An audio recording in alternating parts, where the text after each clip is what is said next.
ကဲသူများတွေကလဲကုန်ကြပြီနော်ဒီဖုန်းလေးတွေကိုအိုင်ရှာမှာအရေးချိုးပြန်ပို့ပြီးတော့ Tecno ရဲ့နောက်ဆုံးပေါ်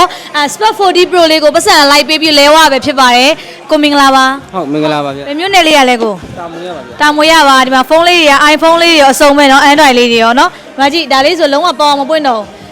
ခလေးရှိလားအိမ်မှာရှိတယ်ဗျခလေးနဲ့အသက်တူလာဝယ်လာမသိ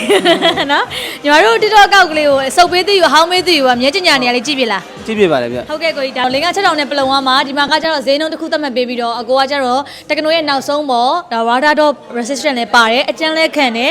Spark 40 Pro လေးကိုဖောက်သွားတာပေါ့နော်အားပေးသွားတာပါရှင်အကိုတစ်ချက်လောက်ပါကင်းလေးဖွင့်ကြည့်ပါအောင်ဟုတ်ထိရတဲ့အချိန်မှာအစင်ရောပြေလားကိုကြီးဟုတ်ပြေပါတယ်ဗျအရင်ကညီမတို့စီမှာအားပေးဘူးလားအားပေးဘူးလေအားပေးဘူးလေဒါနဲ့ဆိုဘယ်နှလုံးလောက်ရှိပြီလဲကိုကြီးနှလုံးပေါ့အော်နှလုံးရှိပြီပထမတော့ငွေစင်ဝယ်တာပဲအခုမှအလဲထပ်ပေါ့နော်ဟုတ်ကဲ့ဗျဟုတ်ကဲ့ပါကဲ Tecno Spark 40 Pro လေးပါရှင်ကိုကြီးတစ်လောက်ဖွင့်ကြည့်လိုက်ပါအောင်ရတယ်ဒီမှာနော်ရှင်တို့အိမ်မှာကြောင်ထိုးရတဲ့ဖုန်းတွေရှိရင်ယူခဲ့ပါနော်ဒါရေးချိုးပြန်ပို့တာမို့လို့ဒီမှာခလုတ်တွေပါလည်းမစုံတော့ဘူးနော်အိမ်ကမွေးထားတဲ့အမရဲ့သမီးနဲ့အသက် level လောက်ဖြစ်နေပြီနော်ဖုန်းရဲ့တက်တန်းတွေကဒါလေးတွေကိုဆိုလို့ရှိရင်ဈေးနှုန်းတစ်ခုသတ်မှတ်ပေးပါတယ်နော်အလဲထက်လဲရပါတယ်ငွေစင်သီးတဲ့လည်းအားပေးနေပါဒါကြောင့်လေ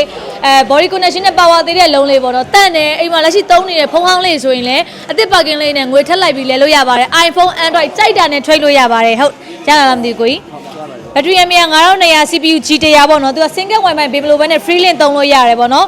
USB speaker ကိုသုံးထားပေးတယ် RAM 8256ပါရှင်ဟုတ်ကဲ့ပါဒီထက်မကလည်းအားပေးနိုင်ပါစေ trade in လုပ်မယ်ဆိုလို့ရှိရင်အိမ်မှာထားထားတဲ့ဖုန်းဟောင်းလေးနဲ့လည်း trade in ရတာမို့လို့ iStar Mobile ရဲ့တာမွေဆိုင်မှာကြိုက်တဲ့ဆိုင်မှာအဟောင်းပေးသိယူအစုပ်ပေးသိယူအကုန်ရပါတယ်ရှင်